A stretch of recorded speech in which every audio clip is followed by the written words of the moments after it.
What's up, family? Man, I bless each and every one of you. May God continue to guide you, keep you, comfort you, aid you in your growth and development, as well as the healing stage of your life. Family, we have to grow up emotionally. This is going to get kind of deep. You know what I mean? It is what it is. Okay, stay with me. We're going to go somewhere today. I promise you that. I was 6 years old, and I was in my room and I was crying out to God as a little kid and just, all right, God, just trying to surrender, trying to say, okay, man, God, I'll serve you. I'll do what you want me to do. But I'm going to ask you for 5 things. I ask God for 5 things. Stay with me. I promise you we're going somewhere. And I ask God for the love of David. I ask God for the wisdom of Solomon. I ask God for the faith of Job, the strength of Samson, and the teaching ability of Paul. And I told God, man, just give me these 5 things. As a 6-year-old kid, I'm having this conversation with God. I'm trying to make this deal with God. Man, just give me those 5 things, God. I'll go wherever you want me to go. I'll do whatever you want me to do. I'll say whatever you want me to say. I just need these 5 characteristics to help me be all that I'm supposed to be. I was molested later that week in church. That flipped my world upside down. That was devastating. Then the next week, I was molested again at home by another church member. Stay with me. As a 6-year-old kid, I'll be 55 in a few weeks, but understand this, not at the age you're in, but as a 6-year-old kid. I finally get to the place in my life where it's like, okay, I'm going to surrender to God. I'm going to do what God wants me to do. And then something like this devastating happens. God never gave me an answer as far as, yes, Elijah, I agree with you on that deal. Let's shake hands on it. Boom, bet. You know what I mean? We got a deal. That never occurred. God never responded when I pleaded and cried to him and told him, God, I'll serve you. I'll do what you want me to do. Da, da, da, da. Just give me these 5 characteristics. That's all I'm asking for. I'm not asking for wealth. I'm not asking for fame. I'm not asking for anything else of that nature. Just give me these 5 things to help me do what I'm supposed to do. Understand? I'm 6 years old now. As a 2-year-old kid, I saw my father brutally murder my mother, stabbing her 49 times right in front of me. Now I'm angry. I'm confused. I don't understand this love that everybody's talking about. I don't understand how God could allow this to happen. What was so wrong with me that God hated me so much that God would allow my daddy to kill my mama right in front of me? Why did God hate me so much? I'm crying and praying and pleading with him for 5 characteristics to help me be a good man, to help me be the person I'm supposed to be, the person I thought I was supposed to be at the age of 6. Why did God hate me so much that he allowed me to get molested not once, but twice? We're going there today. We're going there. This is going to get rough. And so I took on this attitude. I took on this understanding that God didn't like me. God didn't give a fuck about me.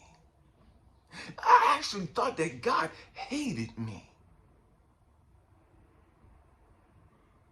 I thought God hated me. And I became angry as fuck. Because I couldn't understand why God would allow that to happen to me. What did I do to deserve all of that? I'm talking about sometimes God doesn't answer the way you think he should.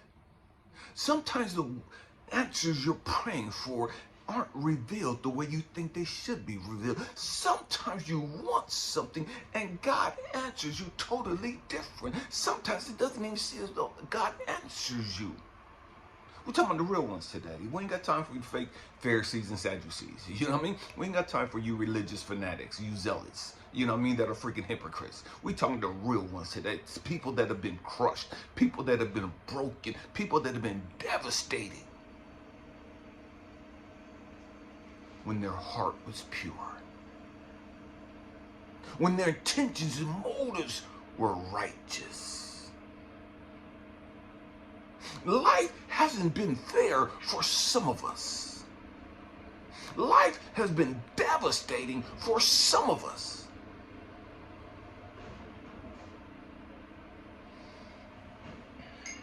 So I'm talking to God, trying to understand what's going on. Why didn't he answer me? Why didn't he give me the desires of my heart? After all, the desires of my heart was to be the man of God. The desires of my heart were to do the things that I thought I was supposed to do. It wasn't for some egotistical thing. It wasn't for so I could pop my collar and flex and all this other stupid stuff. The things that I desired were to help me be a righteous man. The things that I desired were to help me fulfill my purpose. I didn't ask for anything superficial. I didn't ask for anything materialistic.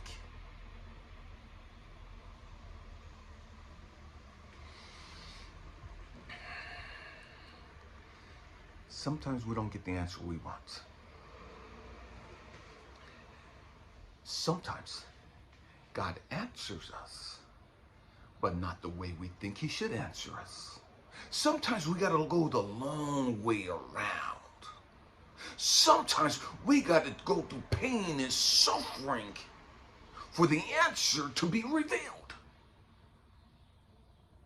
Stay with me, I'm going somewhere. One day I'm driving down the hill. I'm just having a heart-to-heart conversation with God. And I hear God answering me, asking me, Elijah, why are you so mad? Why are you so mad? And it pissed me off that God would ask me that.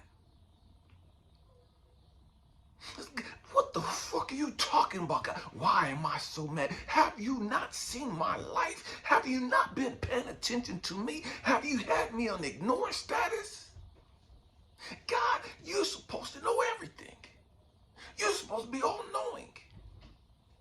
If you're all-knowing, how the fuck can you ask me, why am I so mad? You must not have seen the fact that I just lost the love of my life. I just lost my best friend, my queen. My wife just died from breast cancer.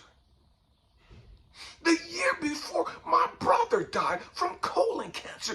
What the fuck are you talking about, God? Why am I so mad?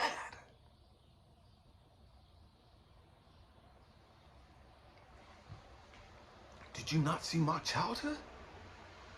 Did you not see the hell that I endured? Where the hell have you been? Why haven't you been looking out for me? Why don't you care about me?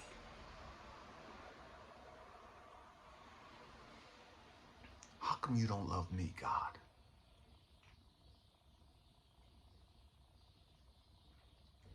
All I wanted to do was worship you. All I wanted to do was be the man of God that you wanted me to be. All I wanted to do was be the beacon of hope, the beacon of love that I thought I came here to be. I didn't come here for all this bullshit. I didn't come here for all this pain and this suffering. I didn't come here for this pain and drama. I didn't come here for all of this trauma.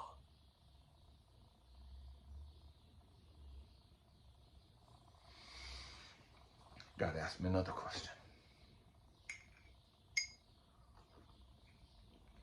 He asked me, Elijah,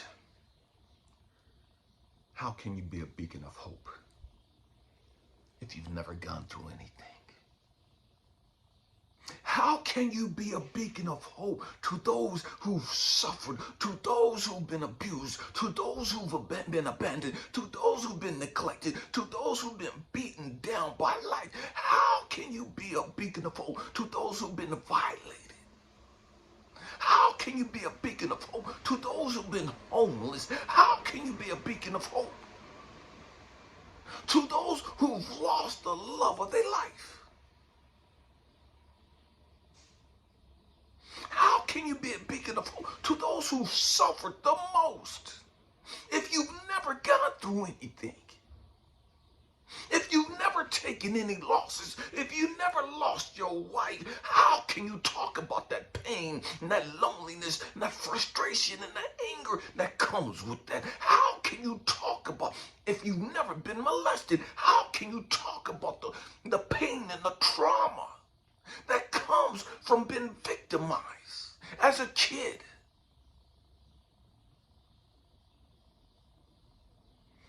If you've never seen your father full of rage and you losing your mom, how can you talk and be a beacon of hope to the voiceless ones?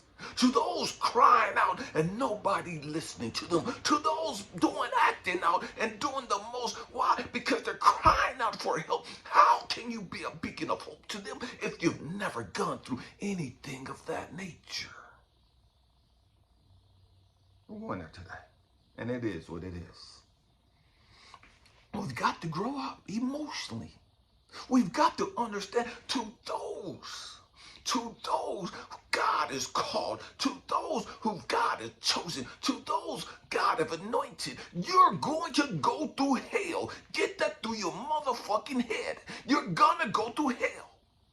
You're gonna go through hard times. You're gonna suffer losses. You're gonna lose loved ones. You're gonna get sick. You're gonna have all kinds of shit happen to you.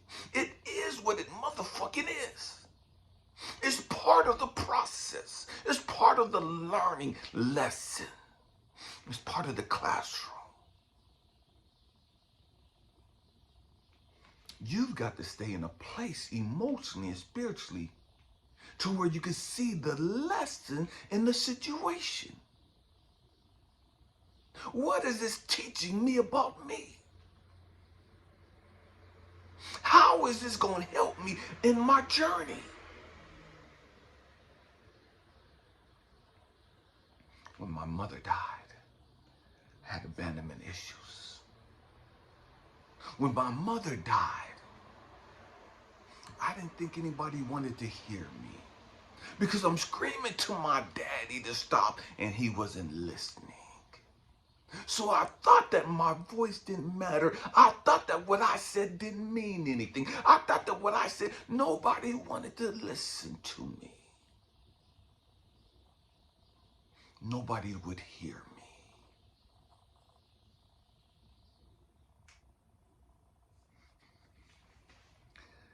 Oh, God help me. When I got sexually molested, I took an identity crisis. I didn't know who the fuck I was. Prior to me getting molested, I thought I was going to be a man of God. Prior to me being molested, I was trying to be the young man that God called, the young man that God had anointed, the young man that God had put on this path.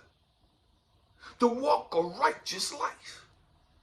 To be a beacon of hope, a beacon of love. That's what I thought I was doing. And then I got molested.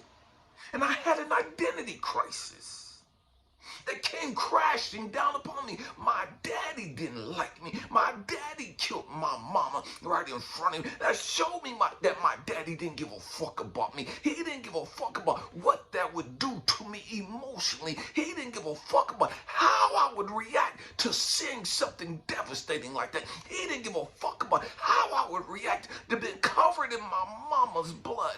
He didn't give a fuck about me. That's what I thought. Say with me, I'm going somewhere.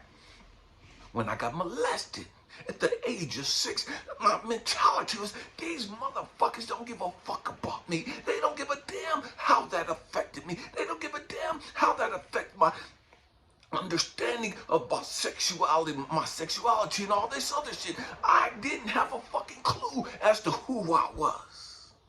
I just prayed to God, just cried out to God. God, I'll do what you want me to do. I'll go where you want me to go. I'll say what you want me to say. I'll be the man that you called me to be. Just give me these 5 characteristics of these 5 righteous, godly, powerful men. And then my whole world was flipped upside down. And I was thrown into an identity crisis that I couldn't understand.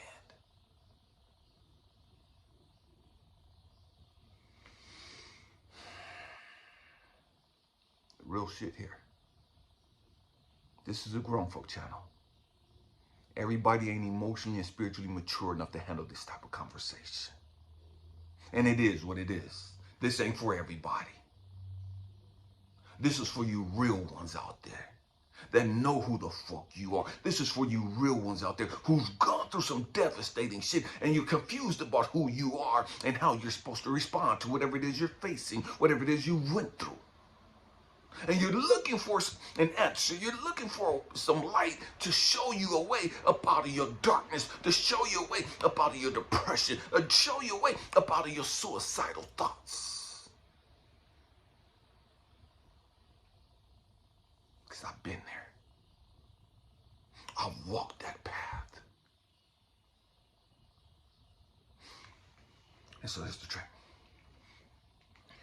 What God had to show me was, Elijah, you asked for the love of David. Elijah, I'm not going to just sprinkle love on you like that. Elijah, I needed you to see that that love was already within you.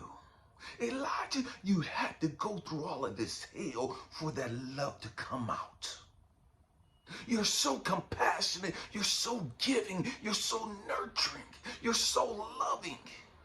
You love everybody. You want to help everybody. Elijah, you've asked for the strength of Samson. Elijah, you had to go through all of that hell for you to understand how emotionally strong you was. You had to go through all of that hell for you to understand that the strength that you were asking for was already within you. It had nothing to do with your muscles, had nothing to do with your stature. It was an emotional strength, a spiritual strength that came from understanding who you are and why you had to go through what you had to go through.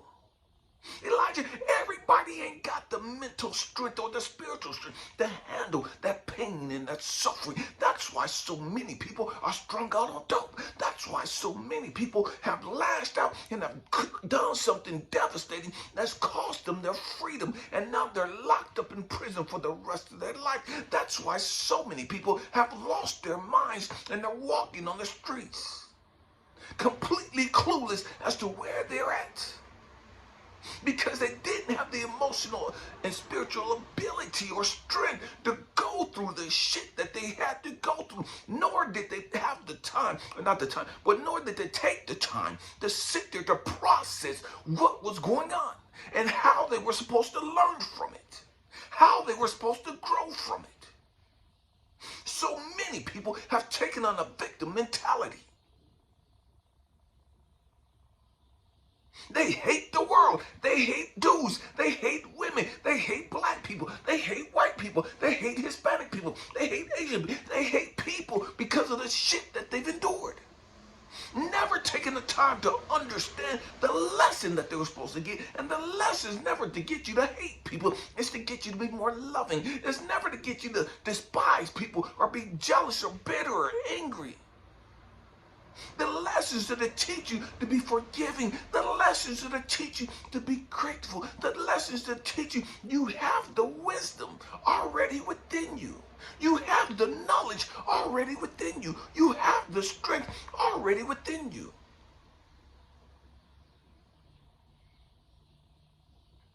You already have the answers.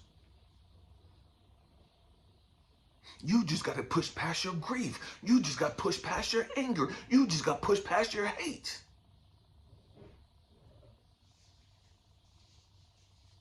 You got to push past your unforgiveness.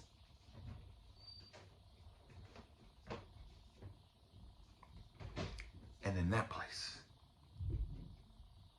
in that place, beyond the hate, beyond the racism, behind the homophobic ideas, behind the or religious ideologies, behind all of that crap that gets us stuck and trapped, there, just beyond the religious teachings, you'll find true love. There, beyond all the stupid stuff, the negative thoughts, the self-hatred, beyond all of that, you'll find the wisdom. Beyond all of that, you'll see the light. But most of us never push past all of that.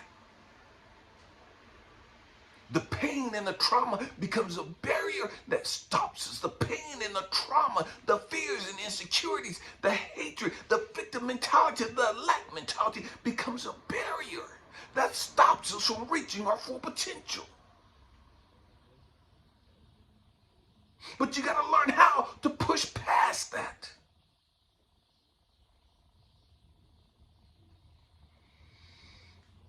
I had to learn to push past my hatred for my father.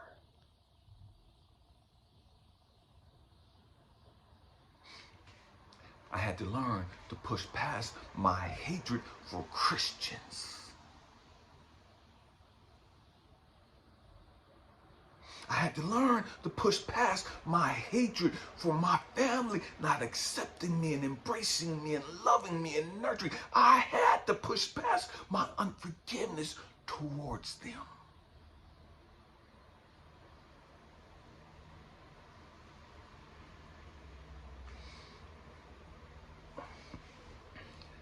I had to learn to push past the pain of losing my wife.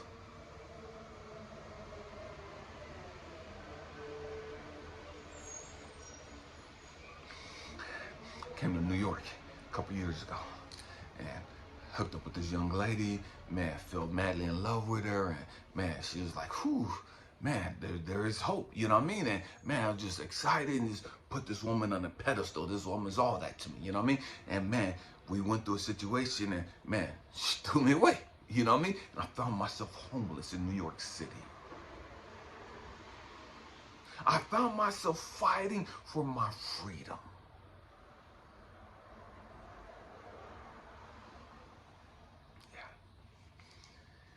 And I had to sit there and process that. And it's like, okay, God, I don't get this. I don't get this. I don't understand this. And what I had to learn was, okay, Elijah, don't get caught up in your emotions. Don't get caught up in your feelings. Yes, you're mad right now. Yes, you're angry as fuck right now. But the truth be told, you still love her. The truth be told, regardless of what she did, regardless of what she said, once you push past your anger, once you push past your fears, once you push past the betrayal, love is still there.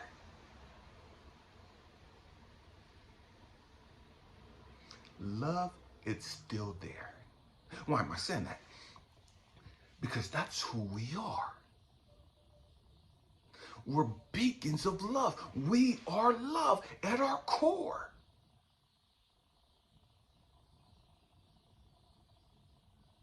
But we have to learn to push past all of the pain and the hell and the grimy stuff we've experienced. We have to learn how to heal and release all of that crap. so that we can push past that wall.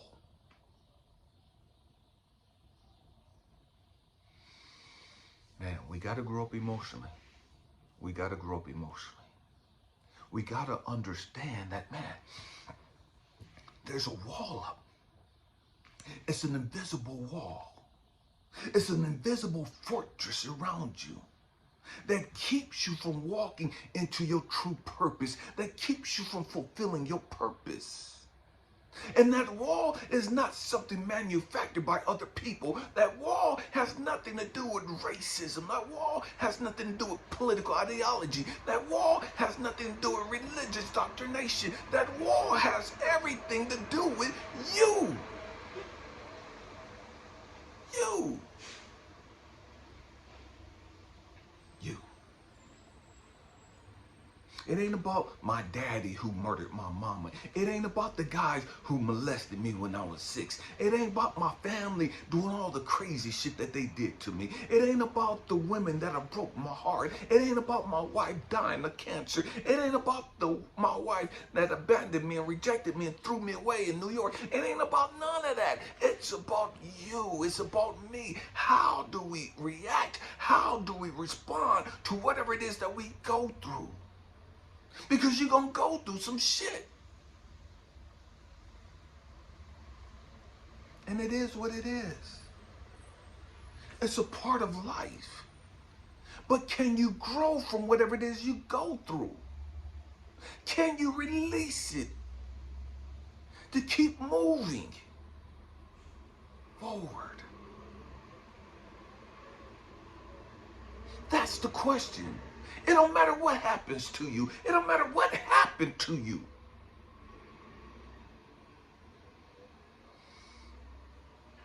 What can you learn from it? How can you utilize that experience to help you grow and mature? How can you utilize that experience to help other people navigate through their hell, help other people navigate through their darkness, help other people navigate out of their pain and suffering and trauma and drama? That's the key. That's the question. Sometimes it doesn't seem as though God cares. Sometimes it seems as though God has abandoned us. Sometimes it seems as though God don't like us.